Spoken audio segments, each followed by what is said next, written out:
So how do you do simulations? For that, we have also built a connection with the cloud. So it doesn't feel like you're actually connected with the cloud because it is quite native into the QGIS. But you can see here that the wizard is starting and you can start a simulation. For example, I add some rainfall events and I can start it like that, Brilliant Water School. And then just to give you an idea of how that works. And then like this, let's do 104 millimeters for 1 hour.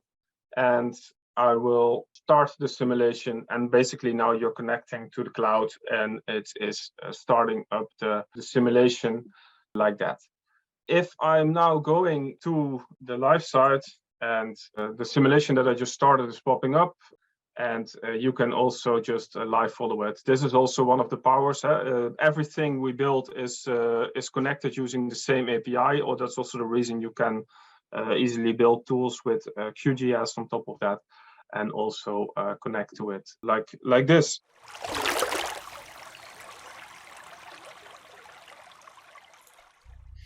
Hello and welcome to today's webinar covering AI tools for flood assessment and modeling. This is actually our second AI webinar of the year. Maybe this becomes more of a trend going forward, but we're happy to have all of you with us today. We've had a tremendous response to this. My name's Cray with the International Water Training Institute. On behalf of the Australian Water School, we are pleased to bring you some additional content today that hopefully will inform your view of the world and maybe alleviate some fears that people sometimes have around where AI might be heading.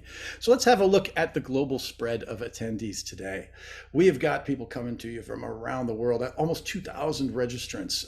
Look at this. This is just phenomenal to see the interest. And when you think about the potential of all of these contributors, this is not just the attendees learning, the attendees to these webinars are also contributing to the science here, and we are pleased to have you with us today. So let's welcome our presenters for today. Jonas, Joost, and Taufik, if you can turn on your cameras, let's hear a little bit from you and what your background is in this artificial intelligence sector. And I guess, first of all, let us know where you're coming to us from, and then let us know how long you've been dealing with artificial intelligence. Let's start in this order that we see. Over to you, Jonas. Hello, Cree. Nice for being here. My name is Jonas van Schoonsen Landman. I'm from Utrecht, the Netherlands.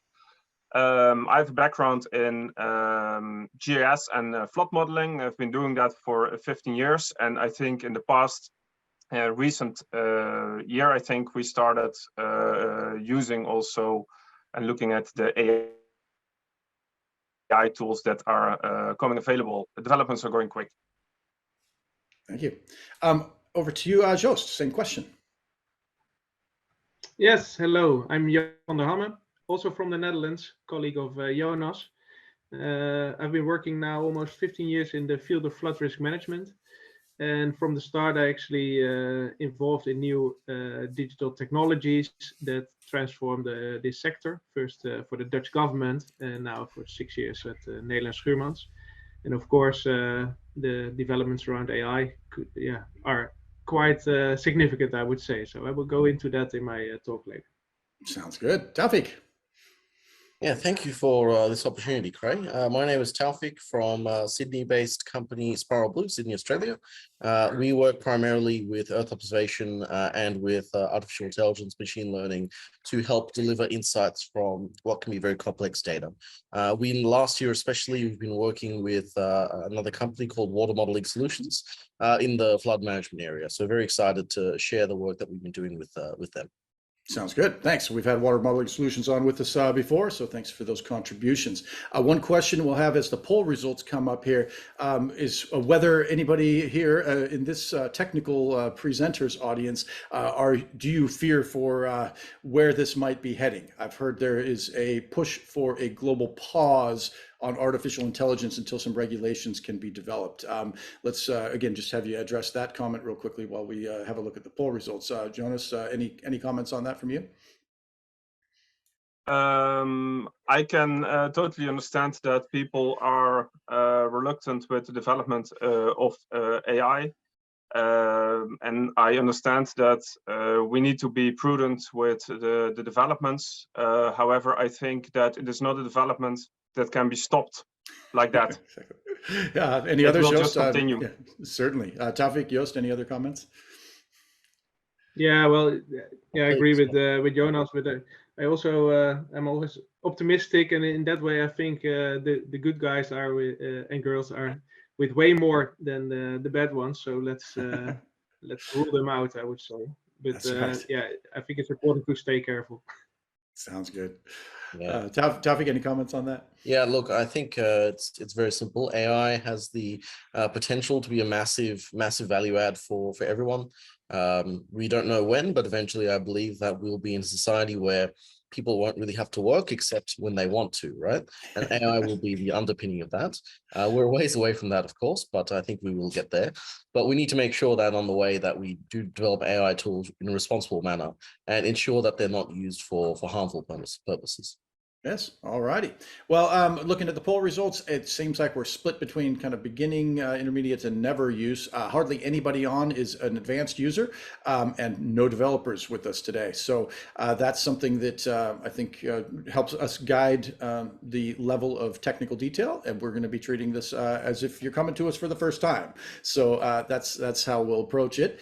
Looks like for GIS users, we will touch on GIS tools today. We've got a lot of GIS users as well. And flood modeling, we're kind of taking the nexus of flood modeling, GIS, and AI tools and putting them together. It looks like most of those involved in today's webinar have been using some flood modeling tools. So with that, we'll hear from our presenters momentarily. I'm going to share some of the background resources that we'll have available to us here for today's discussion. So if you can see my screen here, I've compiled these just like for some of our previous webinars, some of the resources that the presenters will be discussing today, including some various video tutorials, some scientific articles, our previous AI for the water sector applications webinar that we had just earlier this year. And then as we come down here toward the end, we've got a lot of other content that we've covered, including AI applications in general for the water sector in a webinar that we did back about a year and a half ago. So have a look at these resources. There's plenty available for you if you are a beginner in this to get started. And what we'll do then also is post a few of these other ways that you can do this yourself. If you want to get involved in this one, you can see the links to these GitHub or GIS Hub links here, where you can use some of the tools that we've been talking about and some of the things that Water School focuses on, including Python scripting. You can get into this here all on your own and go through and assess the Pakistan floods using satellite imagery. And at the end, if you go through these exercises, these are freely available to you online. If you come down here toward the end, you will be able to calculate flood areas off of satellite imagery. And this is brought to you by Dr. Wu. We were hoping he can be with us today, but to accommodate some of the European time zones of our presenters, those celebrating their 4th of July fireworks might be on a late night tonight. And I think it's probably midnight or 1 in the morning when Dr. Wu comes on. But do have a look at some of the tools that, that he has published here, and some of the videos as well, where he'll go through and compare this assessment of the Pakistan floods, the devastating floods from last year, using some of these AI tools. We also wanted to highlight this report here that was done by the United Nations, Rapid Geospatial Flood Impact Assessment in Pakistan. If any of those who were involved in this are online, you can potentially comment on some of the methodologies that went into this, but that report is available to you here in a downloadable form, and you can have a look at some of the tools that were used. These things can save lives. The quicker we can do this sometimes, the quicker we can get resources where they're needed, and the better we'll be able to predict future floods. So that's the goal today, is to spread some of that knowledge that will help you do better in your professional career as a water resources professional, if that's where the sector you're in, and harness some of the things that we've got in satellite imagery, from some of the things we're going to hear from the presenters today, and put them all together: flood modeling, satellite imagery, GIS, Python scripting. It's all coming together with a very popular webinar today. So let's kick it off with Jonas. All right, thank you, Cree, for this introduction. My presentation will be focusing mostly on the hydrodynamic simulations done in the cloud using QGIS. So I will touch on the GIS tools. And Joost will take it over and show how this will enable you the use of AI tools and how that works.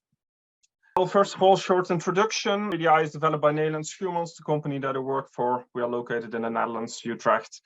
And what we are is a consulting and IT company. We do software development in the water domain. My name is Jonas van Schoons en Landman, and I'm currently the product manager of this software developments. On the picture, you see Utrecht, for those of you that don't know it. So this is from a nice drone picture of our office. We started developing 3DI in the cloud. I think we started development almost 15 years ago, and I think we went to the cloud like 10 years ago. And when we developed 3DI, we have built it API by design, which means that everything we build has an API endpoint. So it's not an API built on top of it, it's at the core of the software, and all the user interfaces use the same API, and it's also exposed to the users. This enables you to incorporate it and use it for any tools that you like.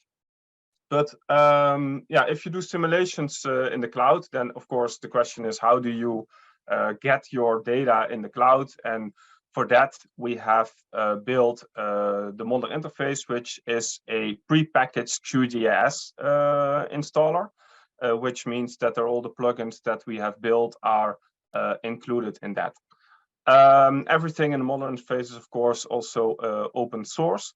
What you do with it, and I will give a demo of that later in my presentation. You can have some special editing tools. You can connect to the cloud. You can start simulations, analyze, etc. The power of the cloud enables you to do. You do that on your own laptop, but the power of the cloud gives you also several other things. So you have versioning included, and one thing that also helps in the rapid response is the ability to have live and interactive simulations. So it's not only you start a simulation and you look at the result and see what is happening afterwards, but you can also click on certain stuff, see what is happening, and make adjustments actually to the model during the simulation and see what is happening. The API design also enables you to include flood early warnings systems. For example, this is a screenshot of the Parramatta system. There might be people from Parramatta here in the webinar. They might recognize the map. And we also, of course, it doesn't stop at actually predicting and how it is actually going to flood. It is also about the impact assessment as well. And well, the basis of this is all knowing how the water is flowing, and there are several ways of doing so. In this case, with 3DI, you do the physics-based modeling, but the AI tools also have their own role in that. The characteristics, in short, it's built by Professor Guus Stelling, the mastermind of the software of also Deltaris. That's from the Netherlands, for those of you that know it. It's basically cloud-based hydrodynamic modeling. And we are able to simulate every part of the hydrological cycle. So water on the ground, underground, like the sewer system and the overland flow, groundwater flow, etc. And it uses subgrid. For the Australian users that might be familiar from Tuflo, but we use here the subgrid as well. The model building is fully GIS based, as I will show you, and we have versioning because every time you upload it, you can you have a new version of your model or schematization, and you can go back to it. You can interact with the 3DI simulation in your browser, and what I'm going to show you is you can also fully control and interact using the API. And that gives you quite some options in adjusting also your simulations. Think of validating, calibrating, etc. It also means that you can automate every step in your process. Do you need to? Well, in the beginning, I would always say no, but at some point, if you have to do a lot of analysis, or if you're going to hook up to other tools, then for sure you will need to do so. Well, that was in short the ecosystem of 3DI and its characteristics. And when we were talking with Cree before also about this webinar, we also mentioned that we have a model of the Karkhovka Dam. Well, I think this is widely known what happened here. The dam was blown up, and it was quite a disaster what happened afterwards. We didn't post it online at the time because we didn't want any unwanted attention, but we're now post-event, so we feel confident sharing the simulation. Due to the time restrictions of the webinar, I'm showing you a video of the live website that we have and that you can use to share the simulations with your users. So what you're seeing here is the area, you see the dam here, and the simulation has already started, and you can see the water propagating through the river. There's of course always a bit of a you have to keep in mind that this is all based on open data, so that you have to keep in mind. The nice part about it is that you can share it via the web, and yeah, other people that are involved can also have a look at it, and you can just share the results. So a more interactive example is how you can add flood barriers, and Joost will also go more into the role of AI on that one later on. I'm showing you here also how you can do live modeling. This is in South Africa. We see here the Laurens River, and we are mimicking a flood by adding a lateral basically here in the river. Just to show you what is happening. This is just for the demo. And once we add the lateral and we start the simulation, the water starts to flow through the system. And what we see here is that there is like a levee, but at this point the levee is basically missing, and this area starts to flood. So to prevent that, and well, to find that, if you don't have historic data, you will need physics-based modeling like this, and you can, for example, do this simulation and add flood barriers to see what is happening if you add those to the location. So I'm going to skip a little bit in the movie. Here we are going to add the flood barrier, and this is like a line element with a height of 3 meter mean sea level, and we add start the simulation again, and we see how the water is propagating through the system, and we see the water being held back basically by the flood barrier. This can help you in assessing whether the choice of flood barrier height and location is correct, basically. And of course, to do all that, you need to be able to access everything, and you do that through the modeler interface or QGIS. Well, I like to mention we're a proud sustaining member of QGIS, and we do the development together with Lutra Consulting. For those of you that know them. So I would like to give you like a short live demo. This is always a challenge. Cree, let me know if you're not seeing my model interface screen right now. Then I'll have to do some adjustment to the settings. Otherwise, I assume everything went correctly. Yes, it's all running fine. Thanks. Perfect. What we're looking at here is a small area just for demo purposes, and what we're looking here is a digital elevation model, some sewage systems, just to have a grasp of the what is happening here, and what we have available. So here is a pump station, here is a weir. It's a very traditional way of for the sewer system. It either goes to the pump, and if the system is too full, the water will overflow over the sewer system, out of the sewer system, and will overflow into the open water. So this is basically a simple kind of system, just to show you, and it also works for also rivers or whatever you want to model, of course. What we have here, for example, is the editing tools. So if I want to edit something, like, for example, I want to add a simple sewage pipe, I click the editing tools and I add these, and automatically everything is filled in. So this is the kind of tooling that is built on top of a certain type of database that we have together with Load Consulting, to make it very, very easy to make quick assessments and make quick models. So like this, you can add stuff and make certain adjustments.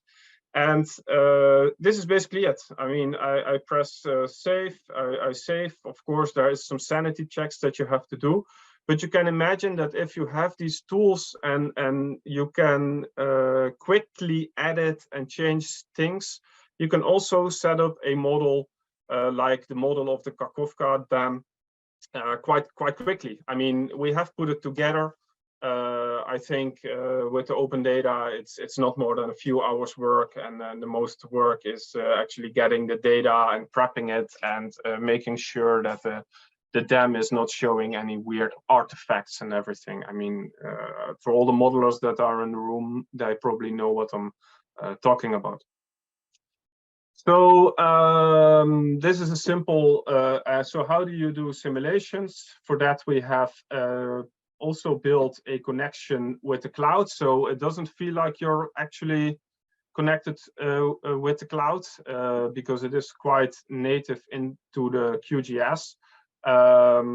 But you can see here that the wizard is starting, and you can start a simulation. For example, I add some rainfall events, and I can start it like that, Australian Water School, and then just to give you an idea of how that works. And then like this, let's do 104 millimeters for 1 hour. And I will start the simulation, and basically now you're connecting to the cloud, and it is starting up the simulation like that. If I'm now going to the live site, and let's see, then the simulation that I just started is popping up, and you can also just live follow it. This is also one of the powers. Everything we build is connected using the same API, or that's also the reason you can easily build tools with QGIS on top of that, and also connect to it like this. So this is just a short demo. Let me try to go back to my presentation. There it is.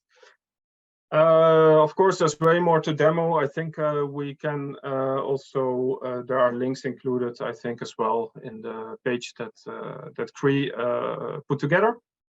And what can you apply it for? Well, there are several types of flood simulations that you can do. And I think the pluvial and the fluvial flood here is the most relevant for the audience that we have. One thing I wanted to highlight is we already showed you some example of the power of using cloud-based hydrodynamic simulations.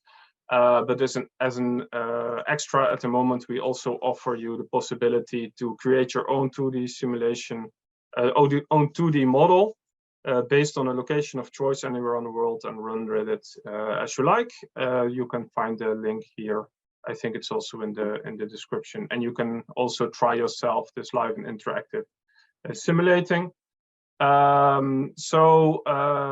We already showed you some examples of the power of using cloud-based hydrodynamics simulations and the power of the cloud for hydrodynamic simulation API by design. This is the baseline basically. And Joost will now continue on how this as the baseline works you and helps you with your AI tools and AI developments. Yeah, so I will dive more into the AI and how you can utilize AI for flood risk management. And my talk, I will stress the value of domain knowledge and good quality data. In 2016, I was working for the Dutch government, and I was invited at that time to give a soapbox talk, as we called it, on how new digital technology could support the National Flood Protection Program in the Netherlands. And at the time, I showed this quote, and just to within 1 year, actually, I moved to Netherlands Schuurmans. I'm not an AI expert, but I love to think about how new technologies can be utilized to bring the world further. And now I actually start working on that myself and work with actual AI experts, which is really cool. But now, of course, we are 8 years further. And we have these 10,000 startups and more. We can also learn, of course, from them. And what is learned and what I would like to underline in this talk is that domain knowledge is really what sets you apart from the rest. And yeah, as the famous AI trainer and developer Andrew Ng says that, yeah, data is food for artificial intelligence. It's signifying the importance of actually kind of moving away from a model-centric approach to a data-centric approach. So we need to have a good quality of data in order to utilize artificial intelligence. So to start, I think we Jonas showed that we are working on physics-based models, and we're developing instruments for that. But we see also a lot of models, AI-driven models coming up, and which is kind of logical because AI is scalable in size and speed. It can utilize these this big data and new IT science, but it also has a challenge because especially in flood risk management, it's climate change and land use change, the urbanization grade, the changing of physical environment is constantly changing and uncertain by default. So it's hard, of course, for AI to look into the future. So it's our we're strongly convinced that physics-based models are needs to have a great advantage to be used in this ecosystem. Well, the good news is that we have this slogan in the office that water management is information management, and as Professor Stelling also says, it's kind of bookkeeping. It is physics, so you can yeah, calculate the flow of water, and we have a lot of experience, of course, with that in well, almost the last 100 years to do so. But there are quite some cons on these physics-based models. They're perceived to be generally slow, mostly offline, also based on traditional computing concepts. Actually, most of the model developments were still kind of path dependent based on the notion of a lack of data.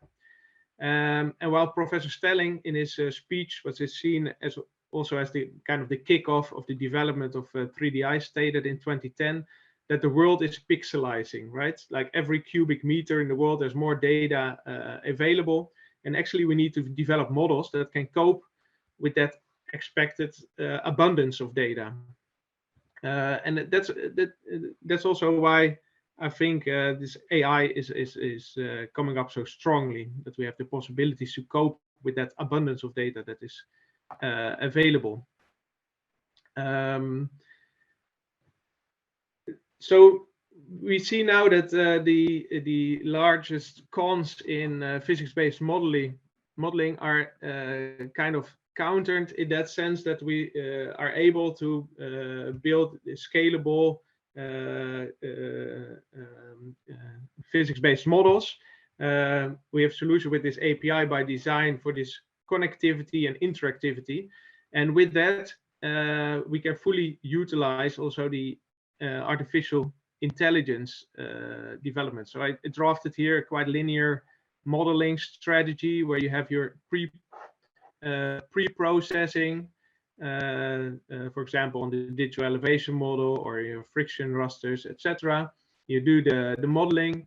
You can use AI for the calibration and validation of your models, and then again in the post-processing you can do a lot of impact-based analysis. So actually we have a hint, as Cray already said in the beginning, towards Pakistan. So I selected two projects that we did in where technology was used in Pakistan, and they both provided a direct use case for artificial intelligence, which we are currently working on. So I want to give you a little bit context by presenting you these projects, and then dive into this use case. The first one was actually a project of SLAMDAM, which is a rapidly deployable water-filled flood barrier. So you see it here, it's kind of a bag of EPDM, which you fill with water. There's two components to make it pretty strong. And it won the innovation challenge that was set by the Asian Disaster Preparedness Center and funded by the World Bank. And in this project, they wanted to test this item in the north of Pakistan, Gilgit-Baltistan. It's a tough area, as you can see, beautiful, but also quite rough. And they wanted to test it. They tested it also during floods. And what was the good thing, actually, well, it was overtopping, so that was maybe less good news, but they stayed in this place. And therefore were a reliable solution also in these extreme situations. But that was kind of the context of the project itself. We were asked to give the intelligence to the local community to support them on deciding where and when to deploy. So of course, this is a kind of a disaster risk measure during crisis. And the team that is responsible for, instead of sandbags, you can deploy such a barrier. You need to find what is the best location, and you need, of course, some lead time in order to deploy these SLAMDAMs in the right place. And after this project, we did a couple of other projects with them in Burundi, Uganda, and we came up with this company of SLAMDAM that they want to provide intelligence to this SLAMDAM. Here you see some pictures of the project in Burundi, and we created this mood board, which shows you on the one hand, some models, but also some toolings to calculate kind of the flood damage estimator, to also compute the adaptation benefits of such a measure. You have someone, a hydrologist, who needs to support the crisis teams, the disaster response teams, to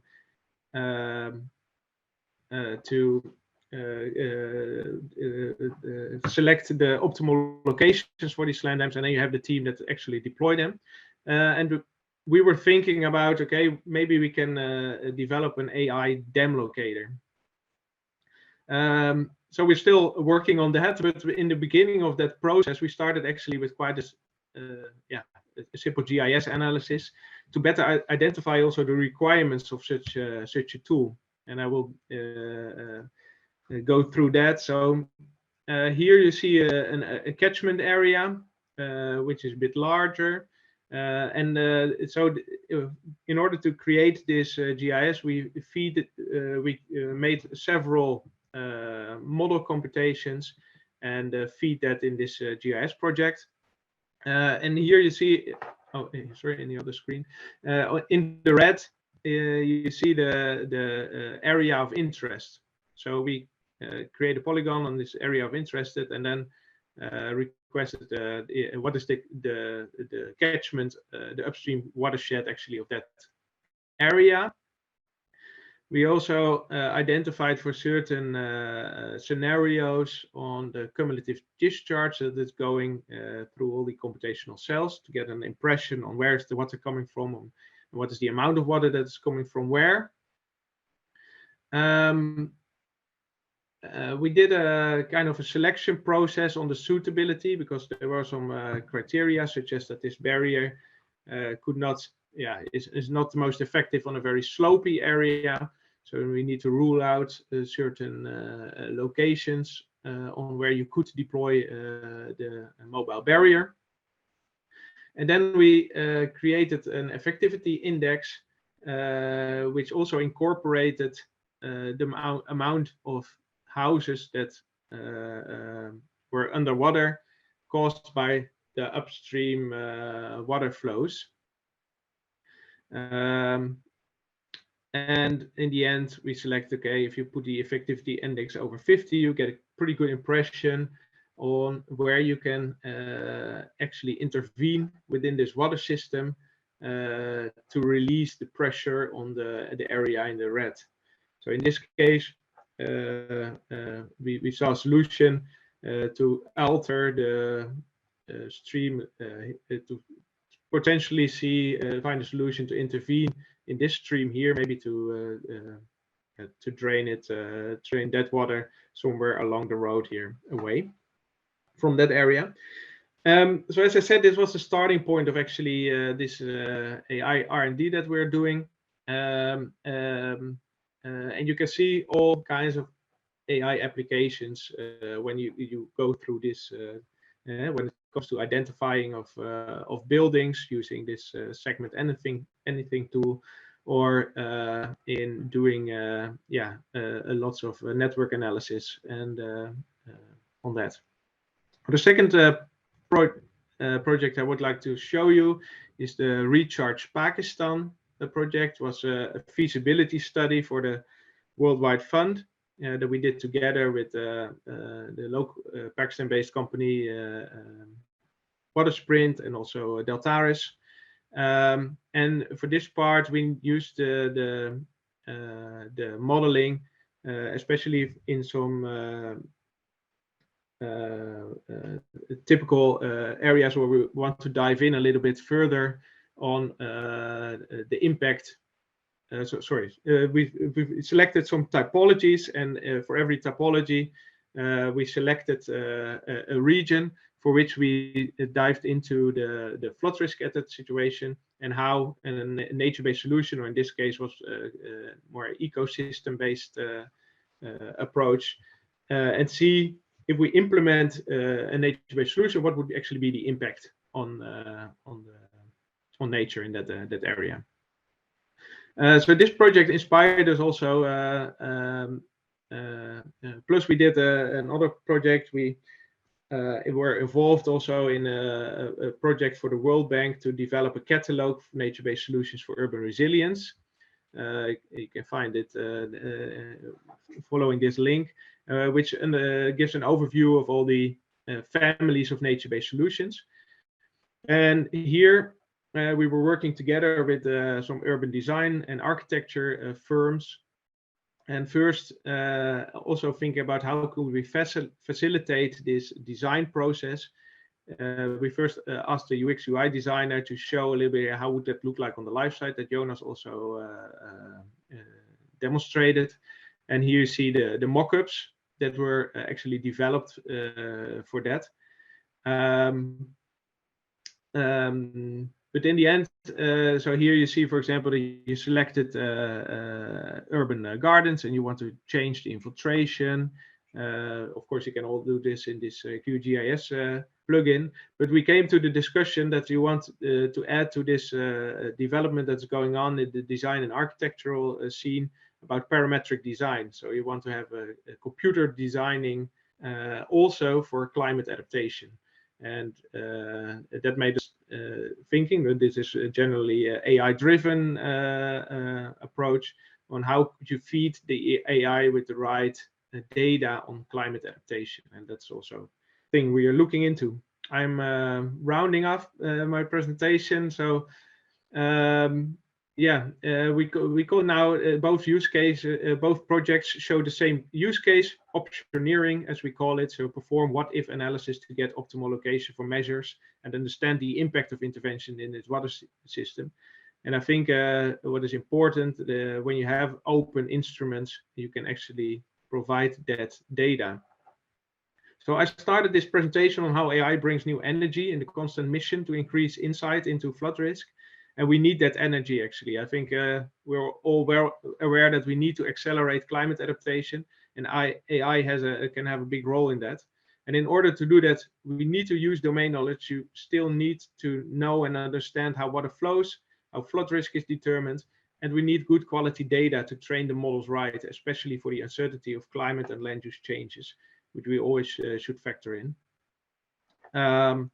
Yeah, I think that is my story for now.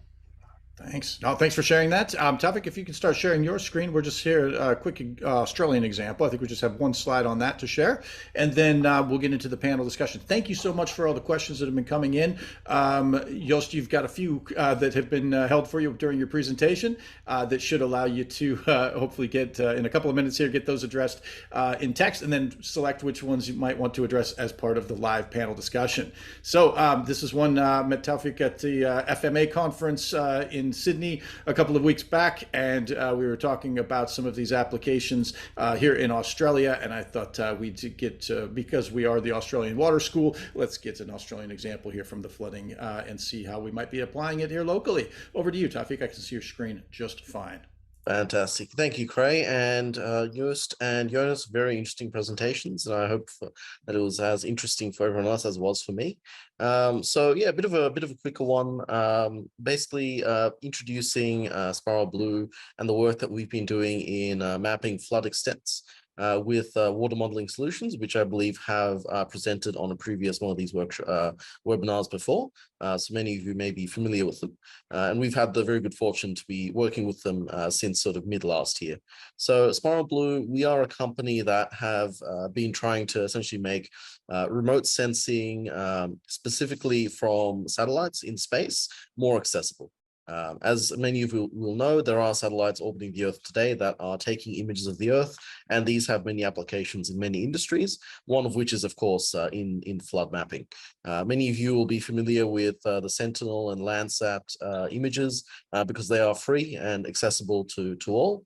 But unfortunately, we do find that for a lot of the applications, especially for floods, and really getting into the precise levels that are needed for a lot of use cases, the free government imagery is just not sufficient.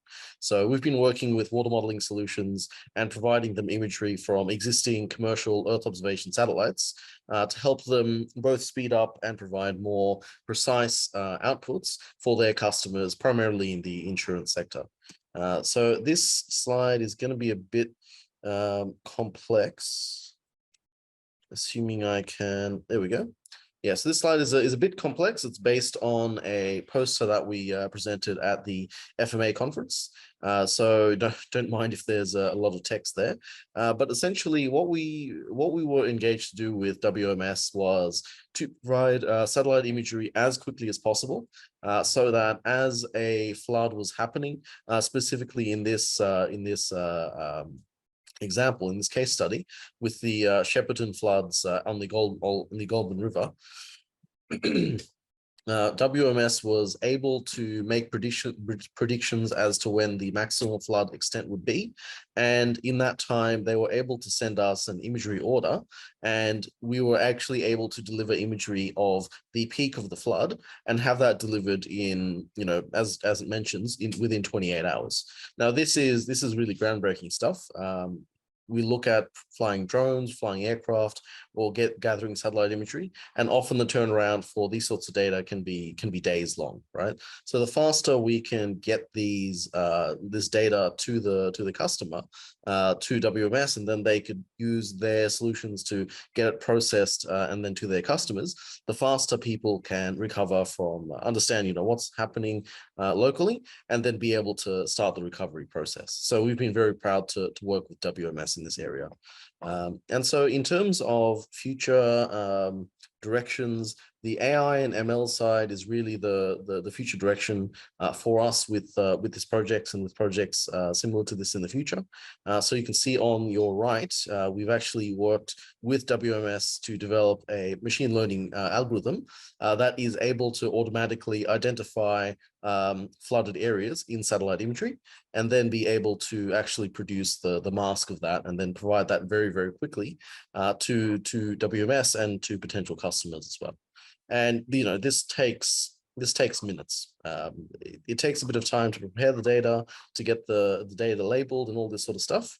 But once we have it all ready and we start the inference process, we're talking minutes to get this process done, which if we were doing it manually, which has been the way it's been done to date, that can take hours for a skilled analyst to get through this sort of analysis. So it's a massive speed up, massive addition as well, in that I don't have the accuracy numbers today, but I understand the accuracy was relatively close to what a human analyst would be able to do. I think maybe slightly worse, but we're getting there. And it's a sort of problem where we don't necessarily see that any new technological breakthroughs are needed. We just need to collect more data. So we just need to keep working with WMS with this sort of data to eventually deliver a solution that will allow them to, again, within 1 or 2 days, get the data of the floods that they are monitoring, and then within minutes of that, get the actual masks of the flooded areas to their customers. So we're talking incredible speed, providing expert analysis almost in a democratized manner at a very low cost, very fast pace. It's something that is really not that we've not seen as possible to date before. And now this data we've mainly been using optical satellite imagery to date, just because those are the existing partnerships that we have in the space industry to be able to gather that optical data. But we are looking into synthetic aperture radar as well. And in fact, we are actually even looking into LiDAR as well. And so LiDAR especially would be able to not necessarily pierce clouds in the way that synthetic aperture radar data is able to, but LiDAR is able to give even more precise height estimates as to the landscapes as well as floods in the future. And we are looking into that as a future development area for Spiral Blue. Now, of course, we recognize again that synthetic aperture radar data, LiDAR data, and even optical imagery is very difficult to analyze, very time consuming, requires a lot of expertise and infrastructure. Hence, we are really leaning into the AI side, the machine learning side, to be able to provide the insights that ultimately matter for the end user. So that's what we've been doing. Very excited to potentially get in touch with any of the attendees today to understand how we could apply this technology to floods or further floods in the future in Australia as well as internationally. Because let's face it, while we may be going into maybe a bit of an El Nino period, so we might see less floods in Australia, that does mean that a lot of the flooding will be happening elsewhere in the world instead. So we're very keen to support and do what we can. Excellent. Well, thanks for that overview. There are many places where you can learn more about these tools. We'll include those links for you. In the meantime, let me just quickly share again one of these applications. While all of the presenters, if you can turn your screens back on, I'm going to show you, while we're talking here, a little bit of this segment anything tool, which has been referenced before. At the moment, we are in the middle of a HEC-RAS Essentials course, which started yesterday, and we have been using this for our QGIS courses as well, this tutorial exercise, which is the Gold Creek Reach of the Brisbane River. All I did was just upload something straight out of my RAS mapper, which is off of the Google satellite, and just pulled it into Segment Anything. Now, if you are spending your time delineating things, one of the things we're going to be practicing in our HEC-RAS tutorial course is putting in spatially varying n values and things like that. Delineating a river. You see that? If you are spending your time clicking, and you're paying somebody, or you're paying somebody, you have graduates who are just doing nothing but zooming in on this and outlining buildings and things like that, that is the old school. Yes, you need to check it. Yes, it can be wrong sometimes, but if you are spending your time clicking around individual buildings, not necessary. AI has some pitfalls. Some people in the comments have mentioned they don't trust it, but certain things it's very good at. Some things it's not very good at. It won't replace us, but there are certain things which I would rather have it replace us on, like drawing the outlines of buildings the way I used to do it. So I'll put that up there and just mention back into the order that we've gone in. Choose maybe the most upvoted questions first. Jonas, let's start with you. And just if you could address one of the questions from the audience that you've put into the text that you think would be most suitable to share here. Go ahead and just let us know what that was and what your response was. Thank you, Cree. Yeah, there have been lots of questions coming up during the presentation. Thank you for that. I think the most upvoted question would be the most prudent question to answer, I think. The question is, how is AI being used in solving the hydrodynamic equations? If it's being used at all, and what equations is the engine solving? As I said, the basics of what you do in flood modeling is the physics-based modeling. So what I showed in this case is a hydrodynamic model that includes flow in several domains. It deals with 2D depth average flow and 2D groundwater flow for the saturated zone. And drainage, sewerage, and irrigation systems are covered by 1D computational domain that solves the cross-sectional average equations that we have made suited also for pressurized flow and for a range of structures. The AI part is then done on top of that. And I think that we will also maybe address it in the Q&A, that AI can help you a lot, but is not a solution for everything. Yeah, exactly. Joost, over to you. Any question that you wanted to highlight out of the many that you've been answering in the background? Yeah, I like the question also, that how you could apply the modeling in data scarce environments. So several questions, and I think I showed this this kind of linear pipeline on how you could develop. It can end up with flood maps, for example, and I think in data scarce environments, like parts of Pakistan, where we had you have to put a lot of effort in collecting your data. But what helps is if you can create a kind of iterative modeling strategy, and that's what we do then. So first we have a data scouting team that goes out there, finds the best available open data on the creates a model as soon as possible and starts also computing, and then directly also validating. And within the first 2 cycles, you can see yourself based on, and we can use a lot of AI tools like the Segment Anything tool is very promising, I think, in this regard to create more data. But we also include local hydrologists, local people, use QField app, for example, of QGIS, to ask inhabitants how high the floods came at certain locations, and you can use that for the validation of your models again. So in data scarce environments, you need to be creative, but you can also work still in a structural way. And these tools are actually very much helping, also in these areas, or especially even, I would say. Yeah, thanks. We may go a few minutes over here. If you do need to run, you will get a recording emailed to you. But over to you, Taufik. Anything that you've seen come up on the Q&A line that you wanted to highlight? Yeah, there's a nicely as well upvoted one from Mr. Mujib Rahman Atefi, which I noticed that there was actually a lot of Bangladeshi attendees, which I'm very happy to see. My native country is actually Bangladesh, and I guess similar to the Netherlands, Bangladesh is a country that is very often underwater. So very, very good to see the interest from my, I guess, native country.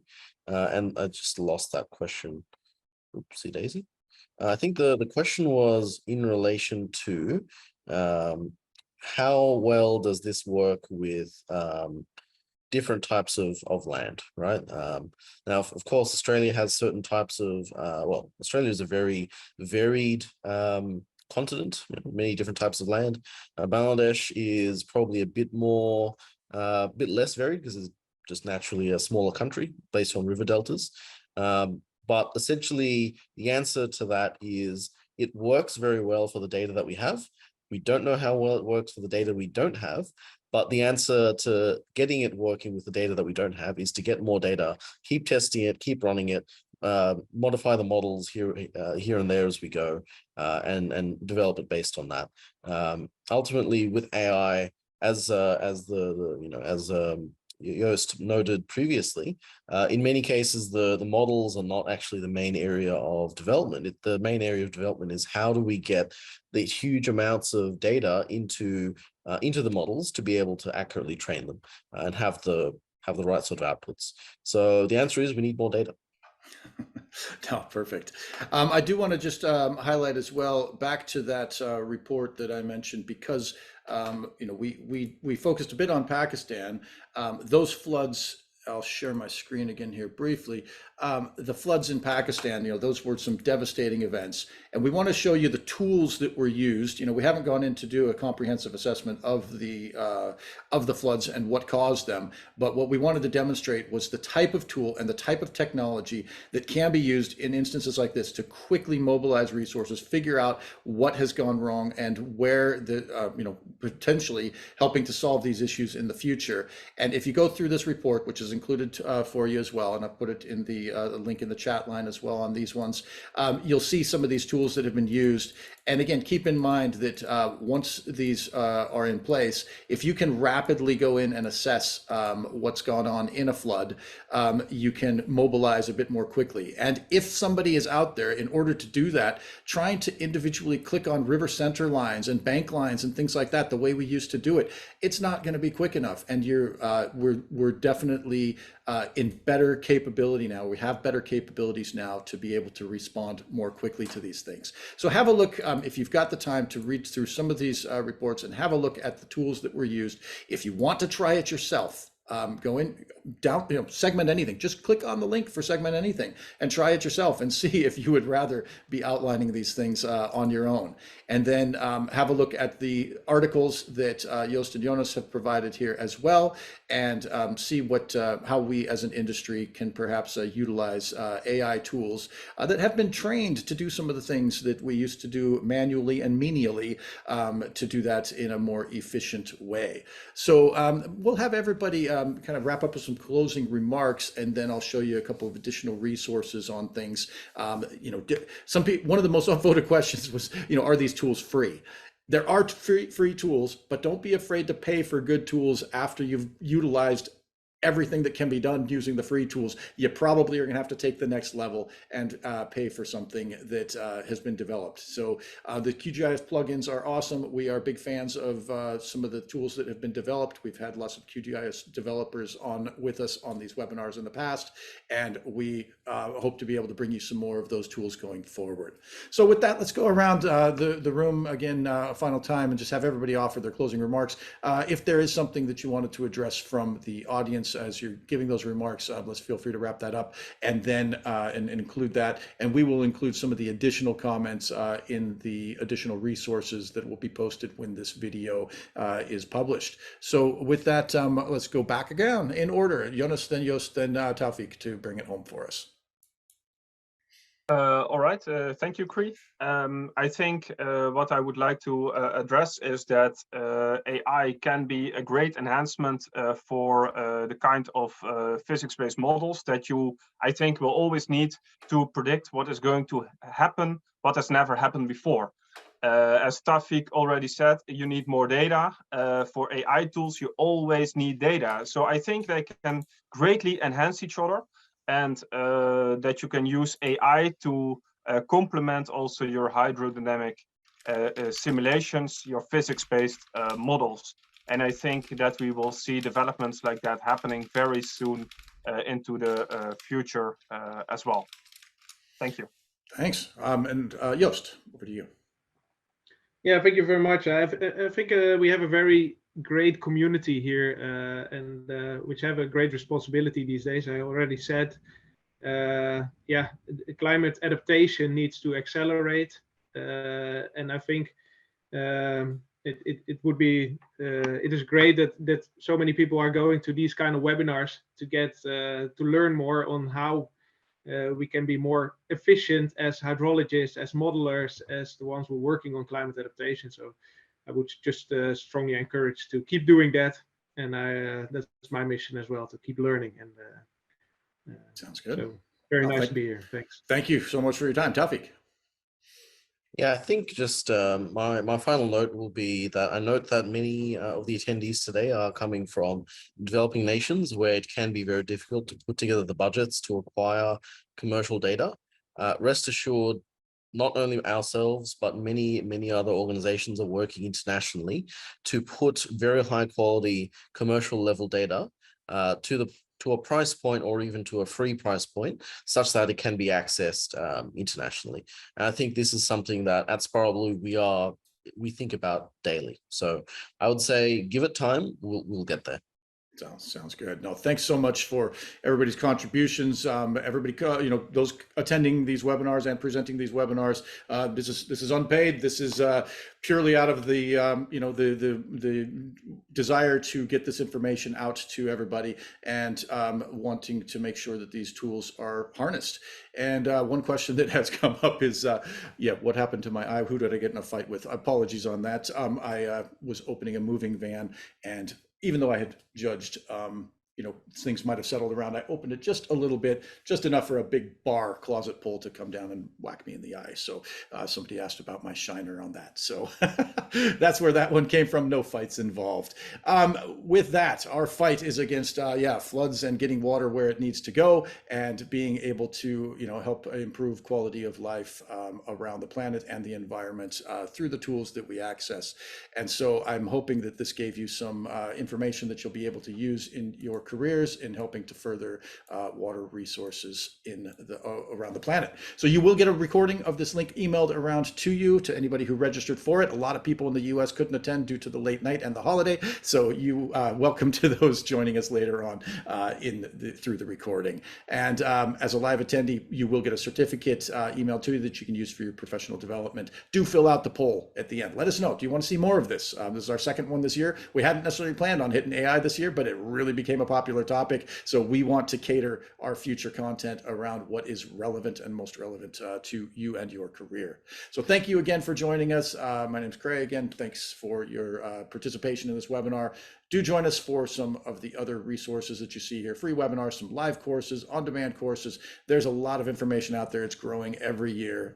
The ability to basically get yourself a degree in water resources by participating in these courses online from no matter where you're at in the world. We're happy to be able to offer that to you. Thanks again to the presenters.